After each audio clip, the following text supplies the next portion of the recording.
বিসমিল্লাহির রহমানির রহিম। আসসালামু আলাইকুম। আশা করি যে যেখানে আছেন আল্লাহ তাআলার অশেষ রহমতে অনেক অনেক ভালো আছেন। আজকে আপনাদের সাথে শেয়ার করব সরষে দিয়ে পাবদা মাছের রেসিপি। তো প্রথমে আমি এখানে কালো এবং হলুদ সরিষা মিক্স করে 2 টেবিল চামচ নিয়েছি। এখন এর মধ্যে দিয়ে দিচ্ছি 1 টেবিল চামচ পরিমাণে পোস্ত দানা, এর পরিবর্তে কাজু বাদাম দিয়ে দিতে পারেন। এখন আমি এই সরিষাগুলোকে ভালোভাবে ধুয়ে নিয়েছি। 3টা মিডিয়াম সাইজের পেঁয়াজ আর 3টা কাঁচামরিচ দিয়ে ভিজিয়ে রেখে দিয়েছি। তো পরবর্তীতে আমি বেটে নিব ওইগুলোকে। আর এখানে আমি পাবদা মাছ নিয়েছি, মাছগুলোকে কেটে নিতে হবে।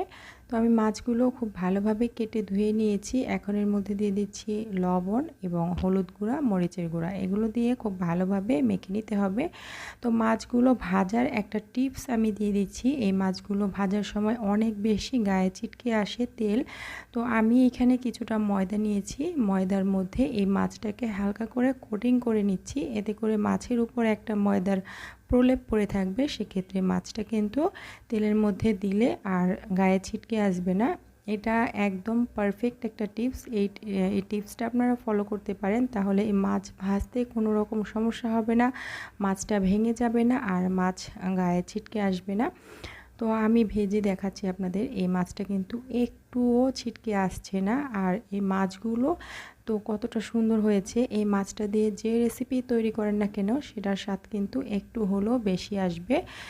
তো যে কোনো মাছ ভাজার ক্ষেত্রে কিন্তু এই টিপসটা ফলো করতে পারেন। এর আগে আমি যে কোনো হাঁড়িতে মাছ ভাজার একটা রেসিপি শেয়ার করেছি, চাইলে সেটাও দেখে নিতে পারেন। তো মাছগুলো ভেজে নামিয়ে নিচ্ছি। এখানে চুলায় আমি তেল গরম করে নিয়েছি, এর মধ্যে 1 চা চামচ কালো জিরা দিয়ে তারপরে দিয়ে দিচ্ছি পেঁয়াজ কুচি। এখানে হাফ কাপ পরিমাণে পেঁয়াজ কুচি ব্যবহার করেছি। পেঁয়াজটাকে নেড়েচেড়ে আমি হালকা বাদামি কালার হওয়া পর্যন্ত ভেজে নেব।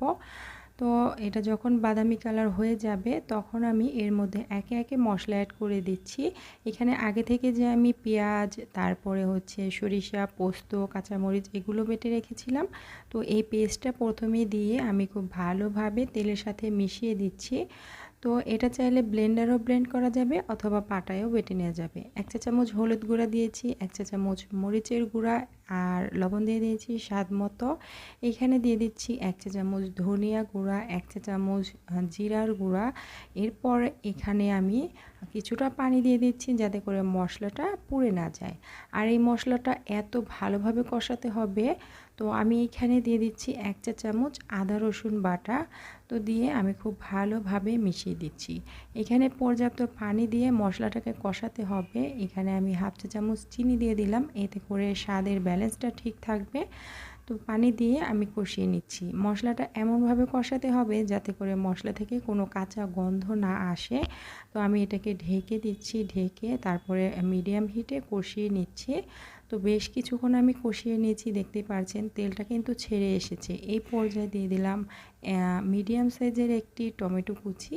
তো টমেটোটা দিয়ে আমি ঢেকে দিচ্ছি। এটাকে আরও কিছুক্ষণ কষিয়ে নেব যাতে করে টমেটোটা একদম নরম হয়ে যায়। তো এই টমেটোটা চাইলে স্কিপ করতে পারেন, তবে দিলে কিন্তু স্বাদ অনেক বেশি বেড়ে যায়। তো আমি এটা কষিয়ে নিয়েছি, টমেটোগুলো একদম গলে গেছে। তো এখন আমি এর মধ্যে আগে থেকে ভেজে রাখা মাছগুলো দিয়ে দিচ্ছি। তো এই মাছগুলো অনেক বেশি নরম থাকে, তো এগুলো নাড়াচাড়া করতে একটু সাবধানতা অবলম্বন করতে হবে। এই পর্যায়ে নাড়াচাড়া করলে সমস্যা হবে না। তো আমি এটাকে দিয়ে এখন আমি এর মধ্যে পানি অ্যাড করছি। এই পর্যায়ে অবশ্যই গরম পানি অ্যাড করতে হবে। নর্মাল পানি দিলে যে স্বাদটা হবে, গরম পানি দিলে তার চেয়ে বেশি স্বাদ হবে। তো অবশ্যই গরম পানিটাই ব্যবহার করার চেষ্টা করবেন। দিয়ে মিশিয়ে দিচ্ছি। পানিটা কিন্তু পরিমাণ মতোই দিতে হবে, যে যতটা গ্রেভি পছন্দ করেন সেই পরিমাণে। তো দিয়ে আমি এটাকে হালকা হাতে একটুখানি মিশিয়ে দিচ্ছি। দেওয়ার পর এখন আমি এটাকে রান্না করে নেব। তো এটার মধ্যে আমি ঢাকনা দিয়ে দিচ্ছি, ঢাকনা দিয়ে রান্না করে নিচ্ছি। তো আমি কিছুক্ষণ রান্না করে নিয়েছি। এই পর্যায়ে নাড়াচাড়া করব না। এই যে আমি কড়াইয়ের হ্যান্ডেলটা আছে সেটা ধরে একটু ঝাঁকিয়ে দিয়েছি, এরপর ঢেকে দিচ্ছি। তো মাঝে মাঝে একটু ঝাঁকিয়ে দিচ্ছি আর ঢেকে রান্না করে নিয়েছি। এই পর্যায়ে দিয়ে দিলাম আমি কাঁচামরিচ। কাঁচামরিচটা ঝাল আসবে না, শুধু ঘ্রাণ আসবে। তো তো এটা দেখতেই পাচ্ছেন আমার হয়ে গেছে। কিছুক্ষণ রান্না করে আমি নামিয়ে নিয়েছি আর পরিবেশন করে নিয়েছি। এটা ভাত, রুটি, পরোটা, পোলাও সব কিছুর সাথে কিন্তু পরিবেশন করতে পারেন। ভীষণ মজার হয়েছে। সম্পূর্ণ টিপস আপনারা ফলো করে রান্না করবেন। যে কখনো রান্না করেনি সেও কিন্তু একদম পারফেক্টভাবে রান্না করে ফেলতে পারবেন। তো আশা করি আজকের রেসিপি একটু হলেও ভালো লেগেছে। ভালো লাগলে লাইক, কমেন্ট, শেয়ার করতে ভুলবেন না।